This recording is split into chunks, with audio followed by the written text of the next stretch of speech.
দশকেরও বেশি সময় ধরে চলা জল্পনা কল্পনা, অসংখ্য আলোচনা আর কয়েক দফা ব্যর্থ প্রচেষ্টার পর অবশেষে ইতিহাস রচনা করল পাকিস্তান সরকার। দীর্ঘদিনের ঋণের চাপে রাষ্ট্রীয় বিমানবন্দর বিক্রির সিদ্ধান্ত নিয়েছিল দেশটির সরকার। অবশেষে বিমান সংস্থা পাকিস্তান ইন্টারন্যাশনাল এয়ারলাইন্স PIA এর মালিকানা হস্তান্তর করা হলো বেসরকারি খাতে। ধারণা করা হচ্ছে দেশটির ইতিহাসে এটি সবচেয়ে বড় লেনদেন।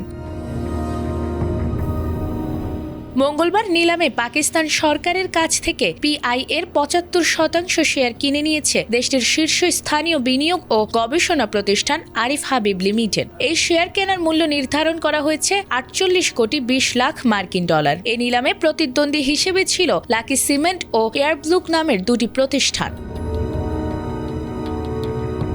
গত বছর একই উদ্যোগে উপযুক্ত মূল্য না পাওয়ায় প্রক্রিয়াটি বাস্তবায়ন সম্ভব হয়নি। এই চুক্তির ফলে আরিফ হাবিব লিমিটেড এখন PIA এর প্রধান মালিক। এছাড়াও জানা গেছে আগামী ৩ মাসের মধ্যে বাকি ২৫% শেয়ার কেনার সুযোগও থাকছে তাদের হাতে। PIA বেসরকারীকরণ ছিল আন্তর্জাতিক মুদ্রা তহবিল IMF এর ৭০০ কোটি ডলারের ঋণ কর্মসূচির অন্যতম কঠিন শর্ত। এই শর্ত পূরণ করতে গিয়ে পাকিস্তান সরকার বিদ্যুৎ, গ্যাসের দাম ও করের হার বাড়াতে বাধ্য হয়, যা জনমনে ব্যাপক অসন্তোষ সৃষ্টি করেছিল। সরকারি হিসাব অনুযায়ী PIA প্রতি বছর গড়ে ৩,৫০০ কোটি রুপি লোকসান করছিল, যা রাষ্ট্রীয় কোষাগারের জন্য ছিল বিশাল চাপ। এই চাপ কমাতে সরকার আগেই PIA এর ৮০০ কোটি রুপির বেশি ঋণের মধ্যে ৬৭০ কোটি রুপি একটি পৃথক হোল্ডিং কোম্পানিতে স্থানান্তর করে, যার দায়ভার নেয় সরকার নিজেই। এর ফলে ২০২৫ সালের প্রথম দিকে PIA প্রায় ১,১৫০ কোটি রুপি অর্জনে সক্ষম হয়।